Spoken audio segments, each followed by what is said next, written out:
conocerte más, tus atributos, conocer tu corazón, conocerte a ti y relacionarnos mejor contigo.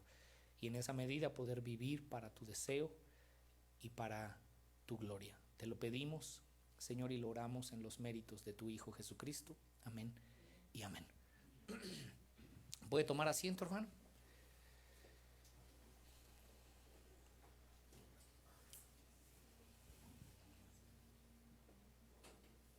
El tema de hoy es los resultados de ser llenos del Espíritu Santo. Hace 8 días hablamos de la llenura del Espíritu Santo. ¿Se recuerda? Y hoy vamos a ver lo que quedó pendiente, que son lo que produce, el resultado que produce una vida llena del Espíritu Santo. Y una vez más, hermano, como introducción quiero recordar que los versículos que estamos analizando, es decir, del 18 al 21, están en la sección, en la parte media de una sección donde el apóstol Pablo está tratando con las implicaciones de la vida práctica del cristiano. Estas implicaciones vienen del capítulo 4 al 6 de la carta a los Efesios, donde Pablo, a través de una serie de contrastes entre la vida del creyente y la vida del no creyente, nos enseña que los creyentes somos esencialmente diferentes, que somos desde la raíz misma de nuestra esencia, somos diferentes. ¿Por qué? ¿Por qué un creyente es diferente al no creyente? ¿Solo por cómo se comporta o cómo se ve? No. Es porque en la esencia de nuestro ser somos desde la raíz radicalmente distintos. ¿Por qué? Porque el creyente, por la gracia y misericordia de Dios, ha nacido de nuevo. Es una nueva criatura. Nos han trasladado de un reino de tinieblas a un reino de su luz admirable. Y debido a que ya no estamos en el mismo reino que el no creyente, nuestro entendimiento ha sido iluminado. Dios nos ha dado un conocimiento, poseemos un conocimiento de quién es Dios y de cómo relacionarnos con Dios que el no creyente no tiene y que no puede ver, que está ciego aunque cree que ve y no lo puede ver. Porque el no creyente cree que cree en Dios, pero en realidad no cree en el Dios creador de todas las cosas, cree en el Dios que Él se ha imaginado y se ha creado un Dios a su propia imagen. Y a ese Dios es al Dios que adora, pero no es el Dios creador porque no se sujeta a Él, porque no lo conoce y no puede conocerlo. Y por gracia, repito, y por misericordia, Dios nos hizo nacer de nuevo y nos iluminó el entendimiento en lo tocante a las cosas más importantes de la vida humana, las cosas más trascendentes, las que tienen un valor real, un valor permanente, un valor eterno. Y son todas esas cosas que se relacionan con Dios. ¿Ok? Entonces Pablo está en estos capítulos, está tratando con estos contrastes de mostrarnos que somos diferentes. Y Pablo, a los nacidos de nuevo, a los creyentes iluminados en el entendimiento de su espíritu por Dios, les dice cómo deben andar. ¿Se acuerda que hablamos de que Pablo dice anden, capítulo 4, anden como es digno? El creyente, por lo tanto, debe andar diferente al no creyente, no puede andar igual. El creyente dice en el 4:17, ya no anden como los gentiles, que tienen su mente vana, que todo su pensar es cosas vanas, cosas que no tienen valor real y verdadero, cosas que perecen, cosas hechas solo para esta tierra. No piense solo en eso, en la vanidad de su mente, ajenos de la vida de Dios. Todo eso lo hemos estudiado. Y luego en el 5 nos dice que el creyente debe de ser imitador de Dios, como hijo amado. El hijo se parece a su padre y debe imitarlo. ¿Y cómo es imitar a Dios? 5:2, andando en amor. 5:8, andando en luz. 5:15, andando en sabiduría. Y eso es en donde nos quedamos. Una persona que anda en sabiduría es una persona que analiza cómo anda, cómo vive, que reflexiona constantemente su proceder, sus reacciones, su forma de actuar ante las circunstancias de la vida. Lo analiza, lo medita, lo pone en perspectiva respecto de lo que sabe de Dios y de la palabra de Dios y cambia lo que haya que cambiar. Lo analiza, lo razona, no actúa de manera instintiva. Aprovecha bien el tiempo, versículo 16, estoy 5:16, y entiende cada día más y mejor la voluntad de Dios. Versículo 17. Y luego en el 18, que es en donde nos quedamos hace 8 días, dice que no os embriaguéis con vino en lo cual hay disolución. Antes bien, sed llenos del Espíritu Santo. Y dijimos que una persona llena del Espíritu Santo es una persona controlada por el Espíritu Santo. No es algo, hermano, no es una sustancia, dijimos, no es un gas, no es un líquido del que te vas llenando poco a poco, o que llegas a un culto y te llenas del Espíritu Santo y en la semana te vacías. No es así. La llenura es el ser lleno, es la expresión lleno de, señala a una persona que está siendo controlada por algo. Le puse ejemplos en Lucas 5:26, los discípulos fueron llenos de miedo cuando vieron a Jesús realizar un milagro. Los fariseos fueron llenos de ira cuando vieron a Jesús sanar la mano seca de un hombre. ¿Qué es que son llenos de ira? Que estaban controlados por la ira. ¿Qué es que estaban llenos de miedo? Que estaban siendo controlados por el miedo. Y por eso Pablo hace esta comparación con el vino, porque el vino controla a las personas de tal manera que las hace actuar, decir, cuando ya hay una embriaguez, ya están fuera de control. Se dice ya están bajo la influencia del alcohol. Cuando una persona choca bajo la influencia del alcohol, ¿qué dicen en los peritajes? Que estaba bajo la influencia. O sea, ya no estaba en sus 5 sentidos, ya estaba disminuido, menguado, porque algo más estaba controlando su cerebro, sus ideas, sus reacciones, sus pensamientos, sus palabras, sus acciones.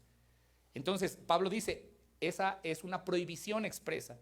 No os embriaguéis con vino, sino antes bien, sed llenos del Espíritu Santo. Es decir, lo que sí debes hacer, y es una orden de Dios, es ser lleno, ser controlado cada día más por su Espíritu. ¿Y cómo es que podemos ser controlados por su Espíritu? Dice Colosenses 3:16, que la palabra de Dios more abundantemente en ustedes. La única manera, hermano, en la que vamos a poder ser llenos del Espíritu Santo es en la medida en que somos controlados por la palabra de Dios. Y solo puede ser controlado por la palabra de Dios si estás saturado de la palabra de Dios en tu mente y corazón.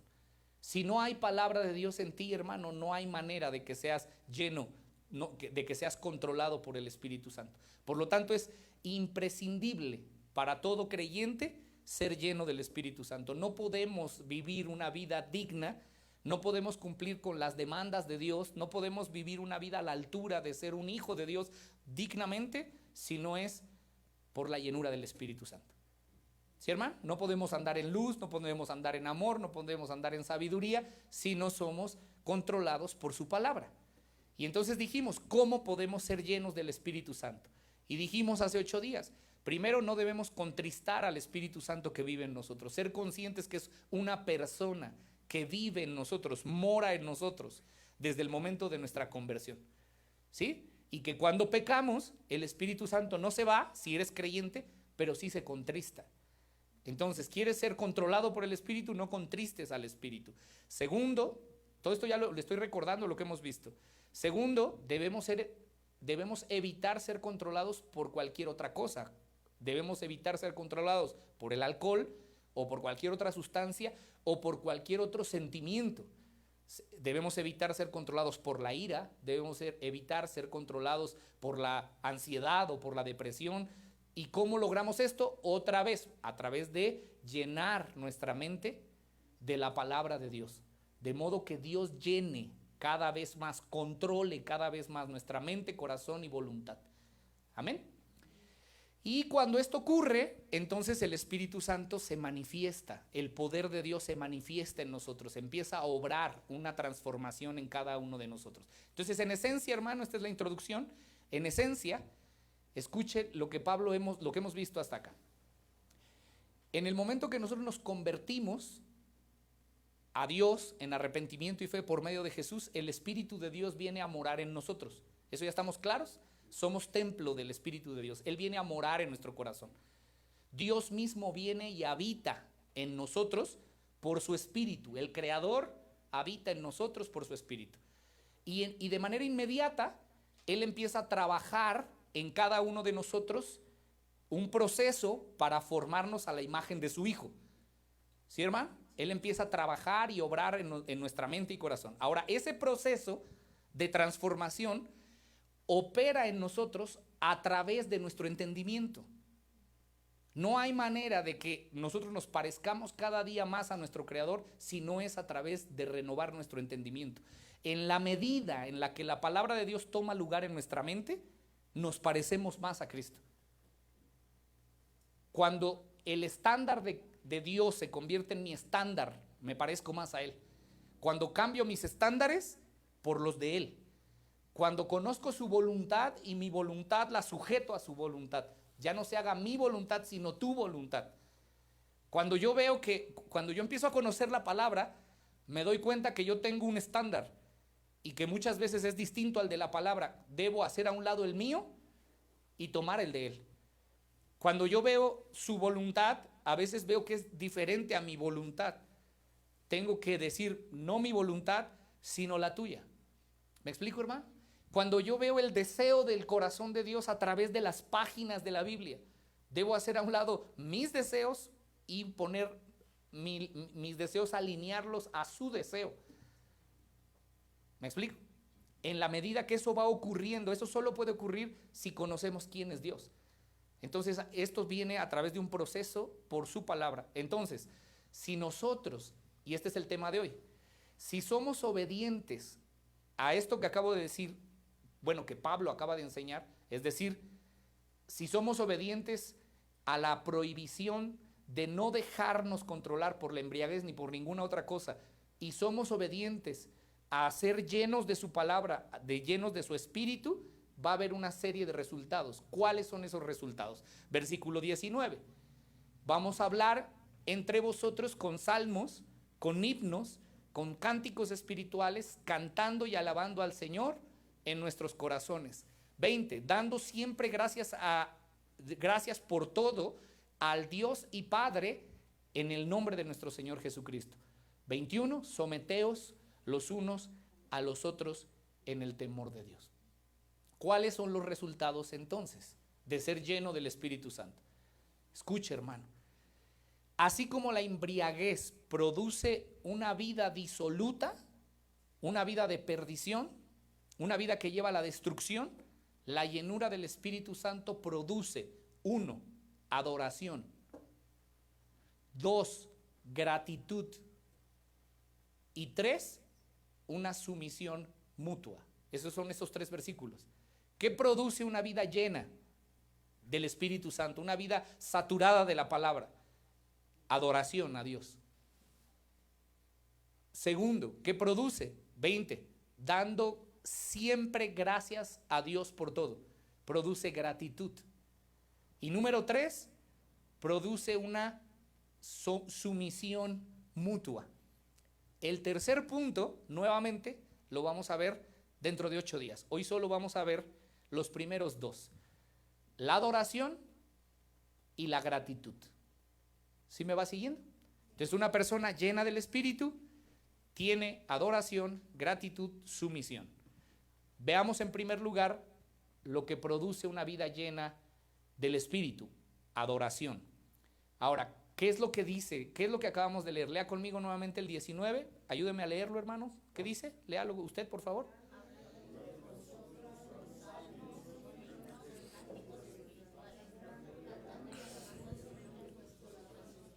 Hablando entre vosotros con salmos. Analícelo. ¿Qué querrá decir el apóstol Pablo? ¿Que tenemos que vivir como en un musical? O sea, que cuando hablemos debemos hablar cantando. No está diciendo eso. Hablad entre vosotros con salmos, con himnos, cánticos espirituales, cantando y alabando al Señor en nuestros corazones. Primero, cuando dice hablar entre vosotros, está hablando del culto público. Es decir, que cuando nos reunamos debemos cantar salmos, himnos y cánticos espirituales, cantando y alabando al Señor. ¿Sí me explico, hermano? ¿Qué es cantando entre vosotros? Es eso, es que cuando hagamos nuestra reunión como hoy, en el día del Señor, debemos cantar al Señor. ¿Por qué? Porque, hermano, la palabra adoración, y esto es de verdad sumamente importante, hermano. La adoración es la respuesta del hombre para poder expresar de manera externa y de manera interna su reconocimiento de Dios. Una persona solo puede adorar a Dios, al Dios que conoce. Y la adoración es una respuesta a quién es Dios, al Dios que se revela a sí mismo a través de su palabra, que se revela a través de la creación, que se revela a través de su plan de redención, de su soberanía, de su provisión. Una persona que entiende quién es Dios puede adorar a Dios en respuesta a lo que ha entendido de Él. ¿Sí, hermano? Es una respuesta de reverencia la adoración. Es una respuesta de asombro ante quién es el ser santo de Dios. ¿Qué es la adoración entonces? Es responder en asombro y reverencia a quién es Dios, a lo que yo estoy entendiendo de quién es Dios, al Dios que se revela a través de la creación, a través de su palabra, a través de iluminar mi entendimiento. En la medida que yo conozco quién es Dios, puedo adorarlo. Por eso, ser lleno de la palabra te va a hacer un verdadero adorador. Y dice la Escritura, el Padre está buscando adoradores que le adoren ¿en qué y qué? ¿Y qué es esto? Es que le adoren solamente las personas que tienen un espíritu, como los creyentes que hemos sido bautizados con el Espíritu desde el momento de nuestra conversión, que fue lo primero que dijimos, pueden adorar. O sea, un no creyente no tiene el Espíritu, por tanto no puede adorar. Un creyente tiene el Espíritu de Dios vivo en él y puede adorar. Pero dice, es en espíritu y en verdad. Es decir, tiene que cantar y entender la verdad de Dios. ¿Quién es Dios? A través de toda la historia de la redención, hermano, en el Antiguo Testamento, el pueblo de Dios expresó su gratitud y su asombro por las obras de Dios cantando. En Éxodo capítulo 15, anótelo, Moisés cantó y el pueblo de Israel cantaron su liberación de Egipto. En Jueces capítulo 5, Débora y Barak cantaron cuando vencieron al rey Jabín. En Primera de Crónicas capítulo 13, David cantó cuando trajo el arca del pacto al pueblo. Todo esto lo hemos visto en las mañanas, hemos leído capítulo a capítulo, ¿se acuerda? Hemos recorrido ya el Antiguo Testamento. Ana cantó cuando quedó embarazada y cuando entendió el plan de Dios para la vida de Samuel. En 2 de Samuel 22, David cantó cuando tuvo bendición y victoria sobre sus enemigos. Hermano, a lo largo de la historia, el pueblo de Dios canta, reconociendo con reverencia quién es Dios y lo que Él ha hecho. Acompáñeme a los salmos, porque dice que debemos cantar salmos. Escuche Salmo 7:17. Los voy a ir, si quiere solo anotarlos, hermano, porque son muchos. Los voy a ir solo leyendo yo y usted me va siguiendo con su mirada en la pantalla, o escúchelo y anótelos. Salmo 7:17 dice: alabaré a Jehová conforme a su justicia, cantaré al nombre de Jehová el Altísimo. Capítulo 9 de Salmos, versículo 1 y 2 dice: te alabaré, oh Jehová, con todo mi corazón, contaré todas tus maravillas, me alegraré y me regocijaré en ti, cantaré a tu nombre, oh Altísimo. Salmo 13:5, mas yo en tu misericordia he confiado, mi corazón se alegra, ¿en qué? En tu salvación. Salmo 18:49, por tanto, yo te confesaré entre las naciones, oh Jehová, y cantaré a tu nombre. Salmo 21:13, engrandécete, oh Jehová, en tu poder, cantaremos y alabaremos tu poderío. Salmo 33, versículo del 1 al 3, alegraos, oh justos, en Jehová. ¿Quiénes son los justos? Los que hemos sido justificados por la sangre del Cordero. Dice: alégrate en Jehová, en los íntegros, en los que viven vidas dignas. Es hermosa la alabanza. Aclamad a Jehová con arpa, con salterio y decacordio. Cantadle cántico nuevo, hacedlo bien, tañendo con júbilo. O sea, debe de haber una expresión de gratitud por lo que Él es, por lo que Él ha hecho. Hermano, tenemos un Dios que es confiable. Tenemos un Dios que ha sido fiel y será, que no cambia. El mismo de ayer es el mismo hoy. El mismo Dios que estuvo con Israel es el mismo Dios que está con nosotros en medio de cualquier circunstancia. La adoración, hermano, es una respuesta de fe. La adoración es una respuesta de fe, incluso en medio de dificultades. Acompáñenme al Salmo 57. Este salmo es muy particular, hermano, por cómo empieza y cómo termina. Escuche, en medio de cualquier circunstancia, nosotros debemos alabar y adorar al Señor por lo que Él es. Ten misericordia de mí, oh Dios, ten misericordia de mí, porque en ti ha confiado mi alma, y en la sombra de tus alas me ampararé hasta que pasen los quebrantos. Es un hombre que está quebrantado.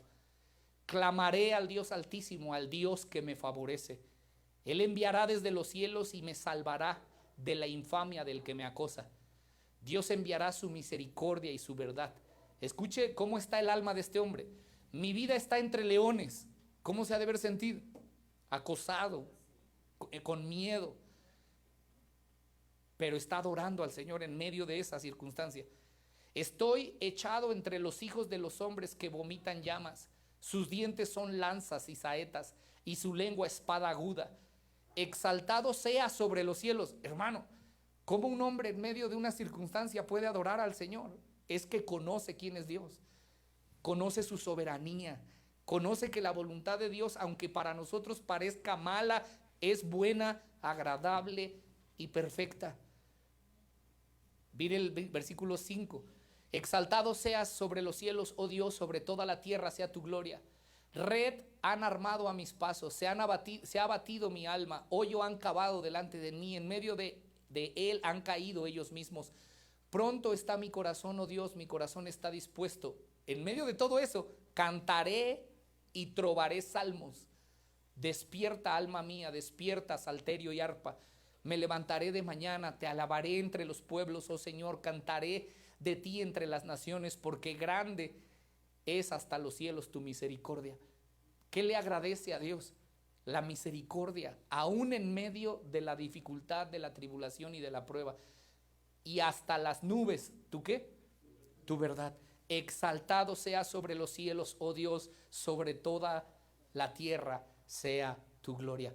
Una persona llena del Espíritu es una persona que ha entendido que Dios gobierna esta tierra, hermano, que gobierna su vida y que todas las cosas colaboran para el bien de esa persona. Una persona que es llena de su palabra, está saturado, comprende quién es Dios y que Él es providencial y soberano. Y que no importa lo que estés pasando, no importa, hermano. Tú puedes pensar que es bueno o puedes pensar que es lo peor de tu vida, que es la peor época en toda tu vida. Y en medio de eso tienes que saber que Dios está en control de todas las cosas que ocurren en tu vida y en la de tu familia. No hay nada fuera de su control. ¿Me explico?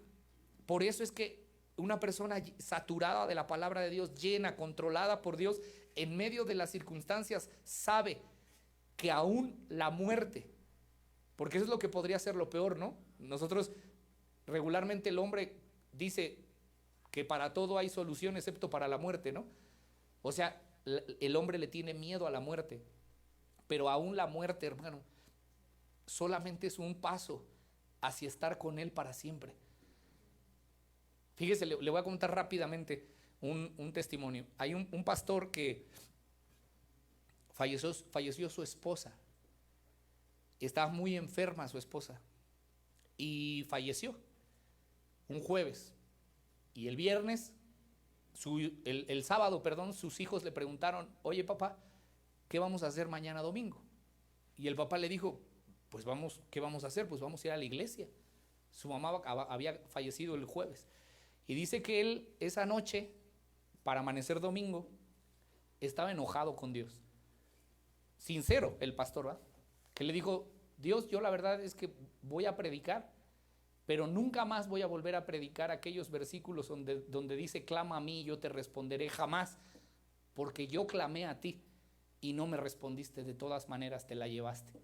Estaba enojado el pastor, con un sentimiento muy, muy humano, ¿no? Con una oración muy común, en un sentimiento muy, muy común entre nosotros los hombres, de no entender la voluntad de Dios.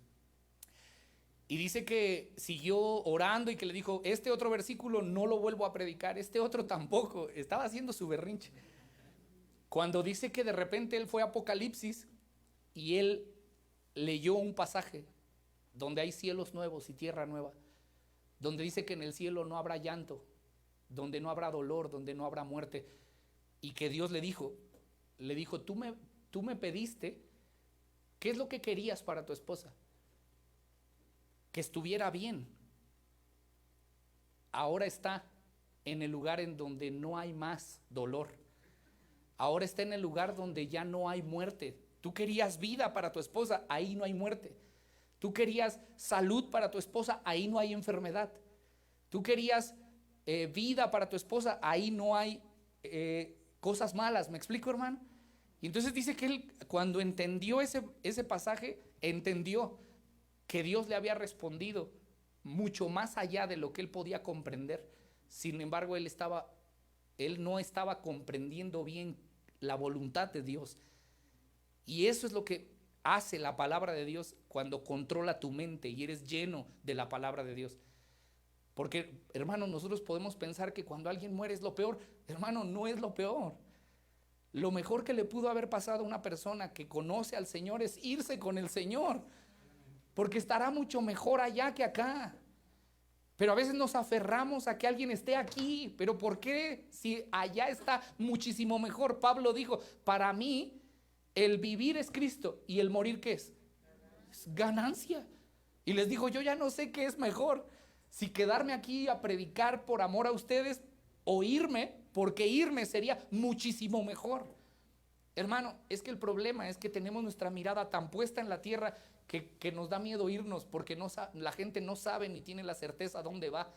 Pero el que es lleno de la palabra de Dios sabe a dónde va y sabe que hay una eternidad esperándole con el Señor, y que la llenura y la plenitud más grande, el gozo más inefable, la paz que sobrepasa todo entendimiento solo está en su Creador, en Él. El no creyente no entiende nada de eso. Para él son locura, para él son tonterías, todas esas cosas. Pero para el Hijo de Dios, hermano, esa es la vida, es estar con Él. Por eso, el creyente, hermano, ya no tiene razón de queja. El creyente ya no tendría por qué tener pesadez o quejumbre o un espíritu de queja. De hecho, la queja es lo contrario a la gratitud. ¿No, hermano? La queja es lo contrario a la gratitud, es lo contrario a la alabanza a Dios. Y eso es precisamente lo que Dios condena y por lo cual viene la ira de Dios sobre los hombres, por su incredulidad y por su queja. Lea conmigo Romanos rápido. Voy a salir un minutito. Romanos 1:18 dice, porque la ira de Dios se revela desde el cielo contra toda impiedad e injusticia de los hombres que detienen con injusticia la verdad. Porque lo que de Dios se conoce les es manifiesto, pues Dios se los manifestó. Las cosas invisibles de Él, su eterno poder y su deidad, se hacen claramente visibles desde la creación del mundo, siendo entendidas por medio de las cosas hechas, de modo que no tienen excusa. Escuchen, pues habiendo conocido a Dios, no le glorificaron como Dios, ni le dieron ¿qué? Gracias. No había actitud de adoración. Dice, sino que se envanecieron en sus razonamientos y su necio corazón fue entenebrecido, profesando ser sabios, creyendo que saben lo que está bien, lo que está mal, se hicieron necios y cambiaron la gloria del Dios incorruptible en semejanza de imagen de hombre corruptible, de aves, de cuadrúpedos, de reptiles, por lo cual Dios los entregó a la inmundicia en la concupiscencia de su corazón.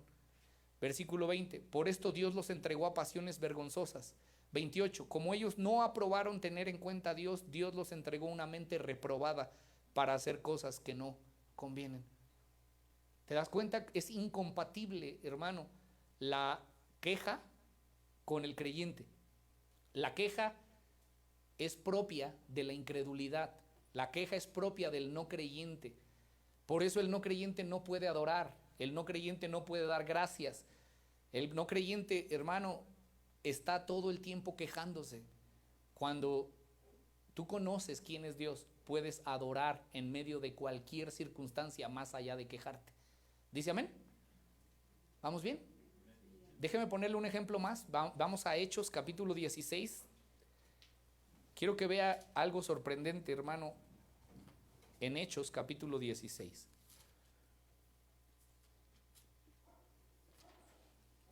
Dieciséis.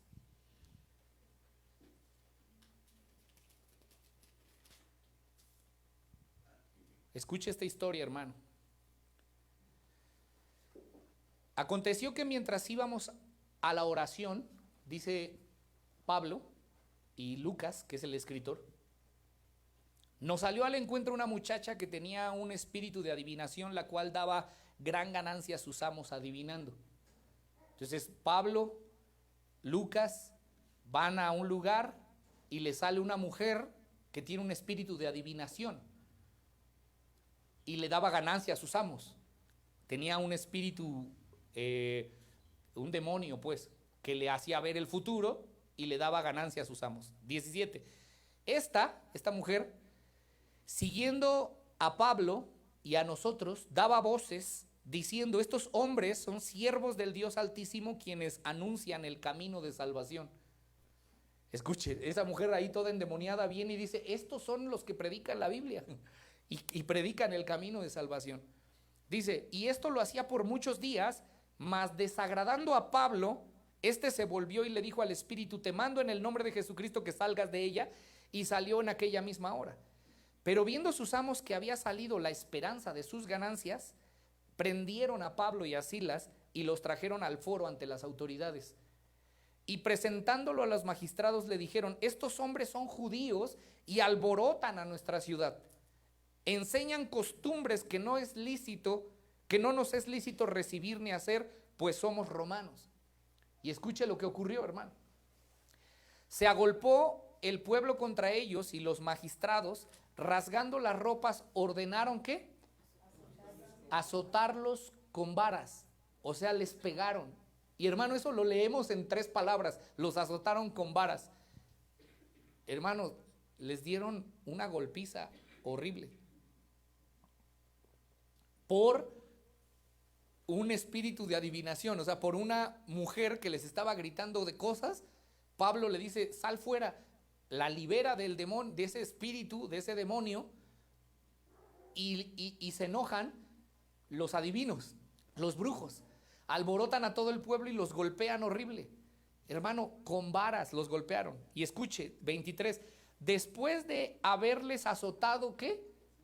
Mucho. O sea, no fue a unos varacitos, hermano, los azotaron mucho, los echaron a la cárcel, mandando al carcelero que los guardase con seguridad, el cual, recibido este mandato, los metió en el calabozo. ¿De dónde?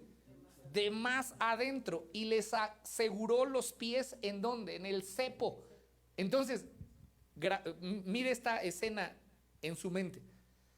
Están ellos predicando la palabra, los golpean por echar fuera un espíritu inmundo, los golpean horrible, los ponen en el cepo. El cepo era donde les ponían los pies y las manos así, hermano, en una posición incómoda, en la cárcel del fondo, en una cárcel romana de hace 2000 años, fría, obscura, no había luz eléctrica, no había baños, hermano, eran las peores cárceles de la historia. Si usted alguna vez ha ido a una cárcel hoy, bueno, es un hotel 5 estrellas con la cárcel en la que metieron a Pablo. Y Pablo está ahí por predicar el evangelio. Está con Silas por hablar la palabra de Dios. Pero mire lo que ocurrió: los meten hasta adentro, a donde estaban los peores. Pero a medianoche, 25, orando Pablo y Silas, ¿Qué estaban haciendo? Cantaban himnos a Dios y los presos los oían. ¡Wow, hermano! Estos hombres están locos. ¿Quién canta en una situación así? Solo un creyente. Solo una persona llena de la palabra de Dios. Solo una persona que entiende quién es Dios. Solo una persona que no ve las cosas físicas, sino que ve el mundo espiritual y sabe que Dios está en control. ¿Qué es lo primero que tendría que haber hecho cualquier persona, vamos a decirlo así entrecomillados, en su sano juicio? Reclamarle a Dios.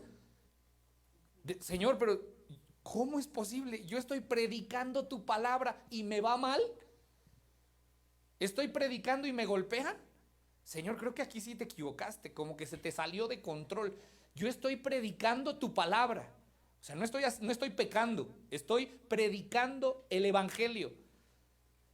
Y me golpean. Señor, te equivocaste.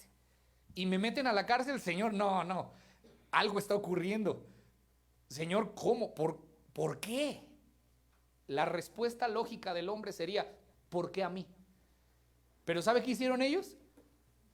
Cantaron salmos e himnos y cánticos espirituales. ¿Por qué? Porque son personas controladas por el Espíritu Santo, que entienden quién es Dios, que entienden la soberanía de Dios, que entienden la provisión de Dios, y que aunque ellos no entienden lo que está ocurriendo, saben que Dios va a transformar eso en algo mejor. Escuche lo que sigue. 26. Entonces, cuando están cantando, sobrevino de repente un gran terremoto, de tal manera que los cimientos de la cárcel se sacudían y al instante se abrieron todas las puertas y las cadenas de todos se soltaron. ¡Wow! Despertando el carcelero y viendo abiertas las puertas de la cárcel, sacó la espada y se iba a matar pensando que los presos habían huido. Hermano, se abrió de par en par, se abrió la cárcel, el cepo se rompió y todos los presos podían correr. Pero escuchen, ¿se acuerda que dice que estaban cantando y todos los presos estaban escuchando? El carcelero sabía por qué estaban ahí. Los presos sabían por qué estaban ahí. Sabían que eran seguidores de Jesús. Sabían que estaban predicando el evangelio y estaban escuchando ¿qué? Que estaban cantando el evangelio. Y de repente tiembla. El carcelero dice, ya se me escaparon todos, y la pena para un carcelero que se le escapaban los presos era la muerte. Entonces pone su espada en un lugar para dejarse caer y suicidarse, y escuche qué pasa. 28. Mas Pablo clamó a gran voz diciendo, no te hagas ningún mal, puesto que todos estamos aquí. Él entonces, pidiendo luz, ve que no había luz, se precipitó adentro y temblando se postró a los pies de Pablo y Silas, y sacándolos les dijo, señores, ¿qué debo hacer para ser salvo? ¿Qué quería Dios? ¿Dios estaba en control o no? Hermano, Dios había planeado la salvación de esa familia, de ese hombre, de ese carcelero, y ocupó todo lo que estaba ocurriendo. Dios mandó a la divina, Dios mandó a Pablo y a Silas, Dios ordenó que golpearan a Pablo y a Silas, Dios ordenó que los metieran al fondo del calabozo, Dios ordenó, hermano, que los encarcelaran. Dios está coordinando todo, Dios está coordinando todas las cosas, y Pablo sabe eso, Pablo entiende eso, Pablo cree eso, por eso canta y dice, Señor, yo no entiendo nada, pero seguro, tú tienes algo bueno en medio de todo esto, seguro. ¿Quién puede hacer eso? Quien está lleno de la palabra de Dios. ¿Sí me explico, hermano? ¿Y qué ocurrió? Ok, la salvación no solo de una persona, porque mire, dice entonces, dice 28, pidiendo luz se precipitó, 29, temblando, se postró a los pies de Pablo y de Silas, sacándolos les dijo, señores, ¿qué debo hacer para ser salvo? ¿Por qué su pregunta fue, ¿qué tengo que hacer para ser salvos? Porque ellos estaban hablando de que solo hay salvación en Cristo. Ellos le dijeron, cree en el Señor Jesucristo y serás salvo tú y tu casa. Y le hablaron ¿de qué? De la palabra del Señor a él y a todos los que estaban en su casa. O sea que este carcelero se los llevó a su casa a que escucharan el evangelio. 33. Y él, tomándolos aquella misma hora de la noche, les lavó las heridas. Y enseguida se bautizó él con todos los suyos. Y llevándolos a su casa, les puso en la mesa y se regocijó con toda su casa de haber creído a Dios. Cuando fue de día, o sea, hasta durmieron ahí, comieron, cenaron, cantaron, les curó las heridas. ¿Sí ve la escena, hermano? Cuando fue de día, los magistrados enviaron al alguacil decir, suelta a aquellos hombres, o sea, ya déjalos ir, son inocentes. Entonces, ¿para qué todo? Para salvar al carcelero y a su familia. Dios tenía un plan. 36. El carcelero hizo saber estas palabras a Pablo. Los magistrados han mandado decir que lo suelte, así que ahora salgan y márchense en paz. Pero Pablo les dijo, no, espérame, aquí sigue un plan de Dios todavía. Escucha, después de habernos azotado públicamente sin sentencia judicial, siendo ciudadanos romanos, nos echaron en la cárcel y ahora nos quieren echar encubiertamente. No, por cierto, sino que vengan ellos mismos a sacarnos. Ese Pablo era pilas, 38. Y los alguaciles hicieron saber estas palabras a los magistrados, los cuales tuvieron miedo al oír que eran romanos, y viniendo les rogaron y los sacaron, les pidieron que salieran de la ciudad. Entonces, saliendo de la cárcel, entraron a la casa de Lidia, y habiendo visto a los hermanos, los consolaron y se fueron. ¿Y sabe dónde es la casa de Lidia? Es la fundación de la iglesia a los Efesios, a la carta que estamos leyendo. Ahí se fundó. Con Lidia y con la familia del carcelero fundaron la primera iglesia en la ciudad de Éfeso. Amén. Entonces, ¿Dios tiene un plan o no? Hermano, Dios tiene un plan en medio de cualquier circunstancia. Pero tienes que tener en tu mente y en tu corazón la palabra de Dios para poder vivir en gratitud, para poder vivir adorando a Dios en medio de cualquier circunstancia. Amén. Lea por último el Salmo 126 para terminar con salmos, himnos y cánticos espirituales. Salmo 126. Grandes cosas ha hecho Jehová con nosotros. Conclusión o resultado es: estaremos alegres. ¿Sí me explico? Grandes cosas ha hecho Jehová con nosotros. ¿Cuál es el resultado de entender las cosas grandes que Jehová ha hecho con nosotros? Que estamos alegres. Hermano, nosotros tenemos razones de sobra para estar alegres todo el tiempo, para estar con gozo, para estar cantando salmos, cánticos espirituales, himnos. De manera pública, dice también de manera interna, y cantando al Señor en vuestros corazones. Lo hacemos juntos y lo hacemos de manera particular, individual. ¿Por qué? En la medida que recuerdes lo que Dios ha hecho por ti, es en la medida en la que tú podrás adorar al Señor. ¿Sí me explico? Lea nuevamente este salmo, hermano. 126. Grandes cosas ha hecho Jehová con nosotros. Resultado: estaremos alegres. ¿Qué tienes que recordar, hermano? Recuerda que estabas muerto y te dio vida. Recuerda lo que hacías y que Dios te perdonó todos los pecados. Recuerda que antes de la fundación del mundo Él te amó. Recuerda que Él dio su vida por ti. Recuerda que no merecías que diera su vida por ti. Recuerda que toda tu vida y mi vida hemos obrado en contra de su reino y no a favor, y aún así nos amó. Recuerda que fue inmerecido. Recuerda que fue por gracia. Recuerda que te han hecho hijo de Dios cuando no lo eras. Recuerda que estabas enemistado con Dios, pero te reconcilió. Recuerda que te adoptó como hijo suyo. Recuerda que te selló con su Espíritu Santo. Recuerda que estabas lejos de las promesas, pero te hizo su pueblo. Recuerda todas esas cosas y será motivo suficiente para vivir en alabanza a Dios, en adoración a Dios. La persona que está saturada por la palabra de Dios vive en adoración. Amén. Nuevamente, regresemos a Efesios. Entonces, 19, hablando entre vosotros públicamente con salmos, con himnos y cánticos espirituales, cantando y alabando al Señor en nuestros corazones. Ahora, esa es la adoración, es el primero. Y dijimos que vamos a ver solo dos cosas. La segunda, dando siempre gracias a Dios por todo en el nombre de nuestro Señor Jesucristo. Amén. ¿Qué es la gratitud? Está hilado, está relacionado, ¿no? La adoración y la gratitud. ¿Qué es la gratitud? Un comentarista dice esto: es lo que complementa el ciclo por medio del cual las bendiciones derramadas en los corazones y vida de los creyentes vuelven al dador. Es lo que completa el círculo, es el ciclo. Dios nos bendice, nosotros le regresamos a Él alabanza y gratitud. Es una forma de adoración continua y amorosa. ¿Sí, hermano? Esa es la gratitud. Reconocer que las bendiciones nos fueron otorgadas a nosotros por pura gracia.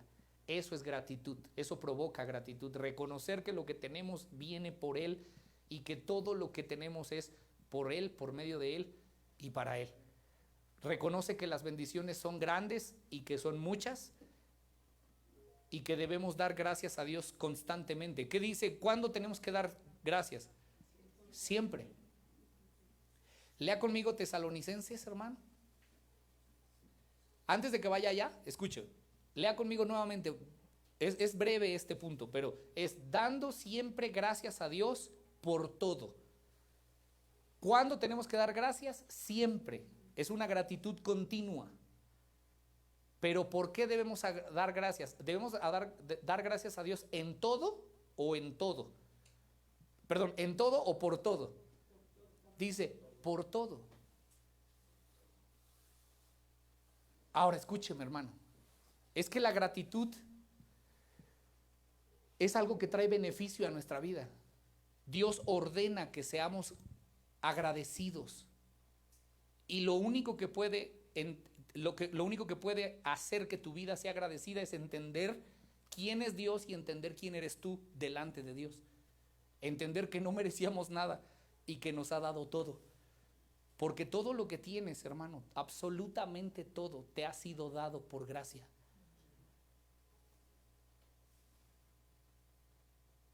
Las personas regularmente se quejan de cosas, los no creyentes, te decía. Pero cuando tú analizas lo que tienes, te das cuenta que tienes más de lo que realmente mereces y entonces agradeces. Imagina esto, hay personas que se quejan porque no tienen zapatos, pero hay personas que no tienen pies. Hay personas que se quejan por la comida, pero hay personas que no tienen que comer. Hay personas que se quejan por el carrito que anda dando lata, pero hay quien no tiene carro. ¿Sí me explico? Todo en esta tierra, todo absolutamente lo que tienes, hermano, si lo analizas, si lo reflexionas, toda buena dádiva y don perfecto procede de Dios. ¿Qué tienes que no haya sido? ¿Qué tienes que no te haya sido otorgado? ¿Qué tienes que no te haya sido dado? Debemos agradecer a Dios por todas las cosas.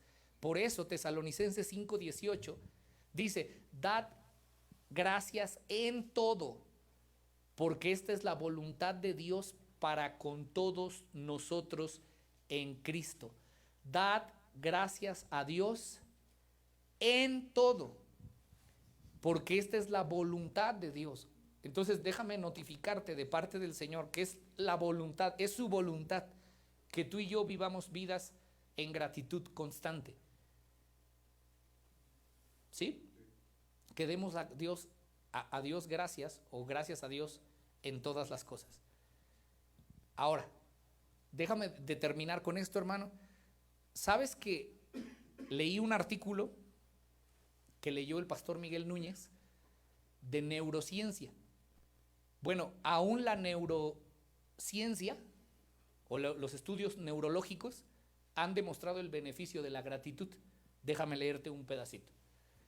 La práctica de la gratitud nos lleva a hablar menos acerca de emociones negativas y nos evita la experiencia del remordimiento, la envidia, las sensaciones o sentimientos similares, y hace que nosotros recordemos menos las cosas negativas del pasado que nos hirieron, lo cual es típico de la depresión.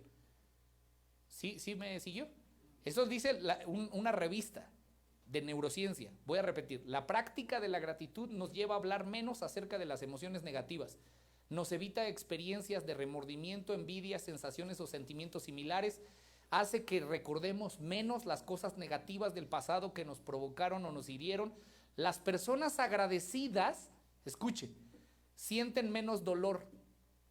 Las personas agradecidas sienten menos estrés, sufren menos insomnio, tienen un sistema inmunológico más fuerte, experimentan relaciones más sanas y les va mejor académica y profesionalmente en general. La gratitud, dicen todos estos autores, es buena para la salud física y mental. Lo dice la neurociencia. Con razón, es la voluntad de Dios que vivamos vidas agradecidas. Si nosotros vivimos agradeciendo a Dios que todo lo que tenemos de más, viviremos vidas dignas de Dios, de ser llamados hijos de Dios. Amén y amén. Ponte en pie, hermano. Hemos terminado por hoy.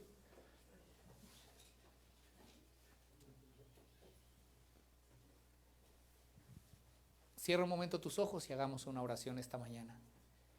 Y recuerda esta semana vivir agradecido al Señor, alabando al Señor por todo, sabiendo que Él tiene control de todas las cosas y que todas las cosas ayudan para bien.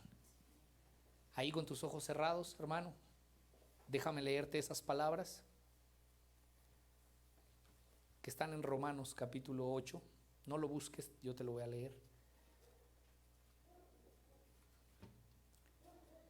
Sabemos que los que aman a Dios, todas las cosas les ayudan a bien. Esto es, a los que conforme a su propósito son llamados. Porque a los que antes conoció también los predestinó. ¿Cuál es el propósito por el cual los llamó y los predestinó?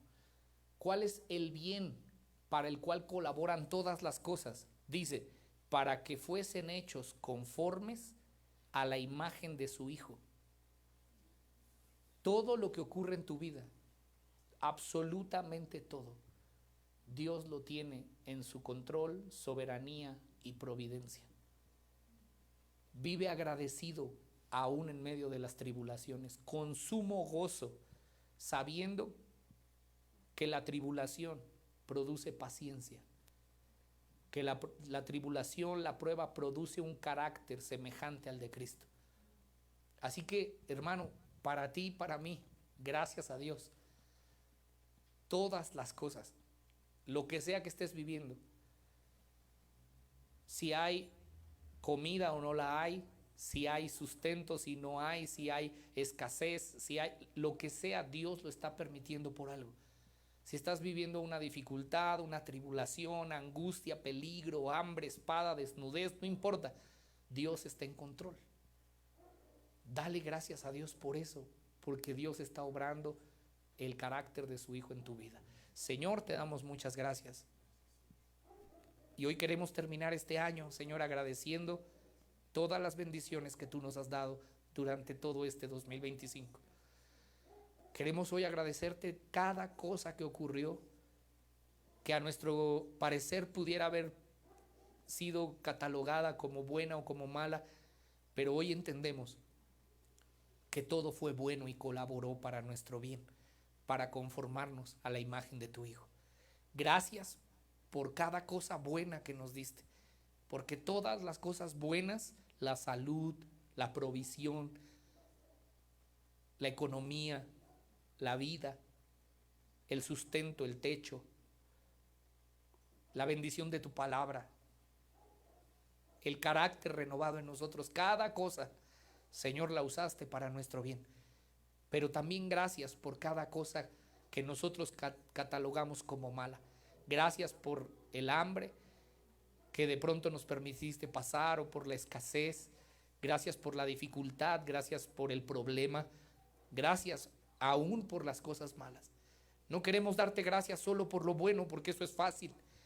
Queremos hoy darte gracias por todo lo que nosotros creemos que es malo, porque hoy entendemos que no fue malo. Queremos, como Pablo y Silas, darte gracias por cada azote, gracias por cada cárcel, gracias por cada dificultad, por cada peligro, por cada momento de angustia, por cada dificultad, porque todo eso colaboró en nosotros para formar tu carácter en nosotros. Ayúdanos a comprender, Señor, que tú estás en control de todo. Y gracias por cada cosa.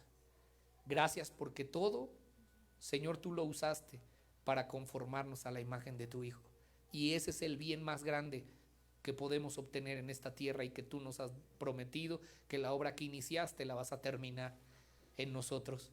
Gracias por cada tribulación, gracias por cada dificultad, y Señor, gracias porque en medio de este mundo tú dijiste que hallaríamos aflicción, pero también nos dijiste que estuviéramos en paz, porque tú has vencido este mundo.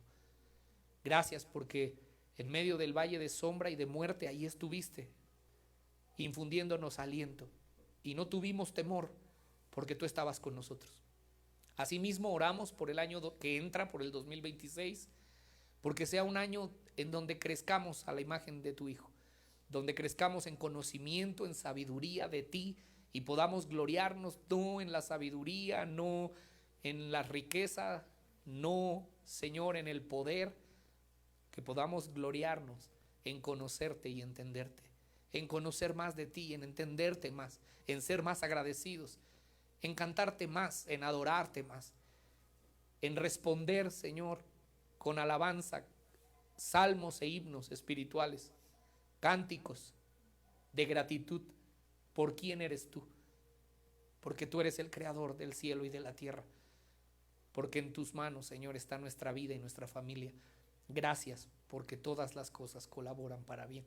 Ponemos en tus manos, Señor, este año que inicia, y permítenos que, Señor, este año que inicia en vísperas, en unos días, sea un año en donde, Señor, sigamos creciendo. Gracias porque no somos los mismos de hace un año, porque tú maduraste nuestra vida, porque tú nos hiciste crecer en el conocimiento de ti, de tu persona, y nos formaste cada día más. Tal vez no nos damos cuenta, Señor, pero tú estás obrando y lo creemos, y estamos viendo el fruto de tu espíritu en nuestra vida.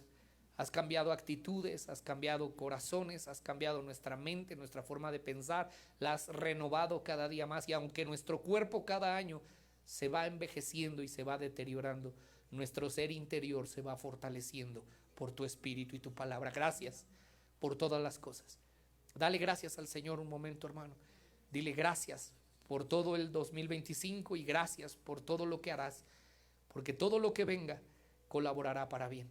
Señor, te damos toda la gloria a ti, la alabanza, y queremos cantarte, queremos adorarte juntos como iglesia, pero también en nuestros corazones, en nuestro interior, por habernos alcanzado. Te damos toda la gloria y la honra a ti, en el nombre de Jesús. Amén.